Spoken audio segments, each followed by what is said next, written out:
માં ખાતર માટે ખેડૂતોએ હોબાળો કર્યો। વાવણીના સમયે જ ખાતર ન મળતા ખેડૂતોમાં રોષની લાગણી ફેલાઈ છે। માત્ર 500 નંગ ખાતરની થેલી આવતા ખેડૂતો નિરાશ થયા।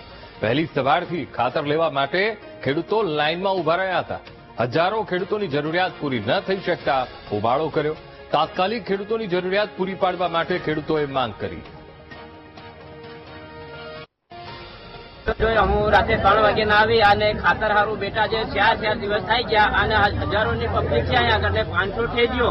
હવે એમાં ખાતર કોને આપવું અને શું કરવું? પબ્લિક આવે છે, અમારે ધંધાનો લાકડું હાંકવાનું અને અમને ખાતર મળી નહીં રહ્યું, પછી આવે તો અમારે શું મતલબ? એટલે રોજે રોજ એક ગાડી આવે તો અમારાને આ વાવેતર કરવા માટે જોઈ અને રોજ જન પબ્લિક આવે તો અમે ખાતર મળવાનું છે નથી। 500 થઈ ગયું, 500 થઈ ગયું હોય એમાં ઝઘડા કર્યા, બજાઈ રહ્યા આજે અને રોજ એક ગાડી આવે ને તો જ અમારું થાય એવું છે।